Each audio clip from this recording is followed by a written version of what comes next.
Good morning. আমার সকালটা শুরু হয় পাখিকে খেতে দিয়ে। তো এই দেখো, এই হচ্ছে পাখিকে খেতে দিয়েছি। আর আমি যতক্ষণ না এখান থেকে সরবো ততক্ষণ সবাই মিলে আসবে না। আর এখানে দেখো, কালকে রাতে মাছ আমাদের ভেড়িতে জাল দেওয়া হয়েছে। এই যে এটা রুই মাছ মনে হচ্ছে।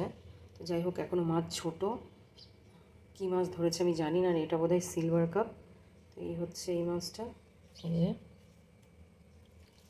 এই যে এটা। তো মাছ এখনও সেভাবে বড় হয়নি ভেড়ি।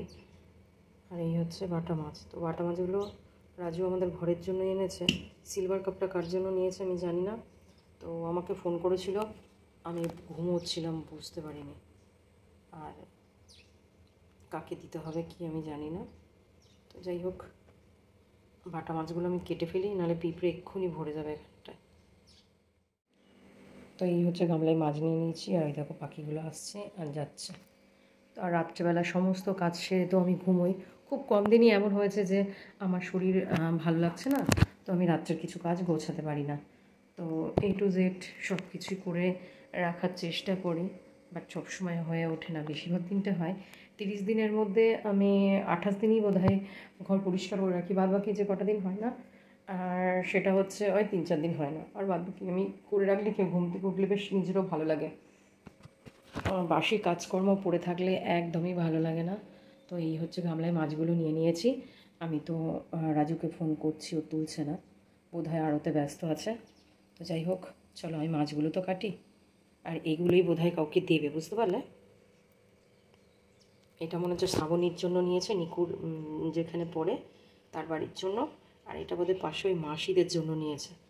আর মাসি আর কার জন্য নিয়েছে আমি জানি না, ঠিক ফোন করি তারপরে জানতে পারবো। ততক্ষণ আমি এইগুলো কাটি। আমার তেলাপিয়া মাছও খেতে ভালোবাসে, তো ছোটো ছোটো তেলাপিয়া আনতে বলেছিলাম, তো তাই নিয়ে এসছে। আর এই যে বাটা মাছ, রুই মাছ, তো এইগুলো চলো কেটে নিই।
ড্রাগন ফ্রুটটা পেকে গেছে বলে আমি আসতে পারছি না ওপরে, দেখি বলে অর্ধেক ফুটো করে খেয়ে নিয়েছে।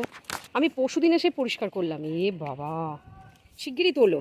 এই দেখো কি করেছে, শিগগিরই তোলো। দেখো কেমন শুয়ে শুয়ে বেরোচ্ছে। হ্যাঁ, কিন্তু বাঁধার সময় নেই।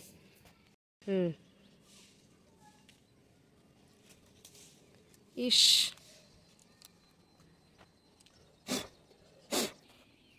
রান্নাঘরে দেখাই যে শাপলা কেটে নিয়েছি। এই সেই শাপলা রান্না বসিয়ে দিয়েছি। এই দেখো, এই হচ্ছে শাপলা। দেখো জল বেরিয়েছে, দেখো প্রচণ্ড পরিমাণে শাপলার জল বেরোয়। আমি একটু পাঁচফোড়ন আর শুকনো লঙ্কা তেলের উপরে দিয়ে বসিয়েছি। আর এখানে পেঁপে সেদ্ধ দিয়ে ভাত বসিয়ে দিয়েছি। তো তোমাদের সকালবেলা আগেই দেখিয়ে দিয়েছিলাম যে মাছ এনেছিল পুকুর থেকে। তো সেই মাছই এই কেটে নিয়েছিলাম। আর এই হচ্ছে দুটো বাটা মাছ আর রুই মাছ। এটা আজকে একটু পাতলা ঝোল করবো। দেখো এখানে আছে কোকোনাট পেস্ট। তো এটা হচ্ছে নারকেলের গুঁড়ো। আমি এটা শাপলার ভেতর দিয়ে দেবো। এটাকে কেটেছি। আর এই যে কেটে, এই যে বাদ, কি গো কিছু বলবে? আমাদের গাছে প্রথম ফলটা কেমন হয়েছে? কিন্তু লাল হবে আমি এটা ভাবতে পারিনি। হ্যাঁ, কি দারুণ। হ্যাঁ, যত্ন করতে হবে। হ্যাঁ, মানুষও যেমন যত্ন করার একটা ব্যাপার থাকে। কি দারুণ লাগছে, কিন্তু লালে লালে মিশে যাচ্ছে টেবিলের উপর থেকে। এই দেখো, এই হচ্ছে ড্রাগন ফ্রুটটা। নিকু দেখলে খুব খুশি হয়ে যাবে, তাই তো রিত? ও তো লালই খুঁজছিল, দুদিন সাদা এনেছে তোর বাবাও খায়নি, আজকে খা। ড্রাগন ফ্রুট দেখো কালারটা যা লাগছে, এবার একটু খাই।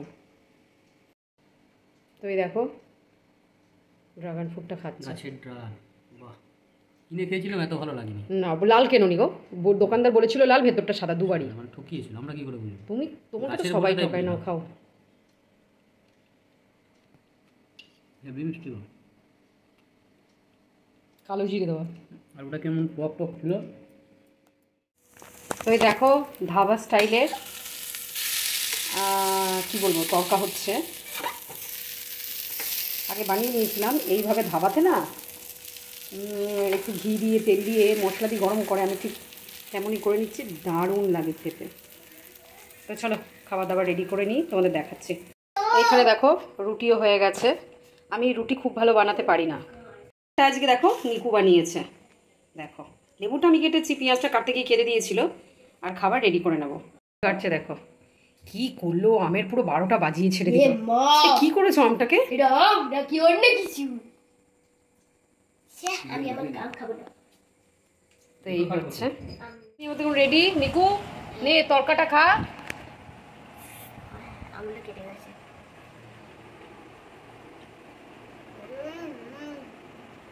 শুধু হুম হুম হুম, তুমি বলো। খাই তারপরে তো বলবো। এই বলো না, তুমি তো এর আগে একবার মুখে দিলে। ওটা তো লুকিয়ে দিয়েছি। কেমন হয়েছে? এ দেখো এই হচ্ছে রিতের তরকা রুটি, এই যে বসে পড়েছে, না খা, খেয়ে রিভিউ দে কেমন হয়েছে। হেভি হয়েছে, দারুণ টেস্ট সত্যি করে। ধাবা স্টাইলে বাড়ি বানাতে পেরেছি তো। ধাবাকে ফেল, আমি একটা ধাবা করব। হ্যাঁ আমারও মনে হয় যেন আমাদের যে কাজের সাকসেসটা এই ধাবার সূত্রেই মনে হচ্ছে হবে। মনে হচ্ছে, হ্যাঁ মনে হচ্ছে। তুমি সত্যি কথা বলো। দেখো ভাবাটা করে ডুবে, বাবা ওখানে বসে থাকবে টিকিট ফিকিট নিয়ে, আর সাইডে বড় ঠিক আছে, চলো। করে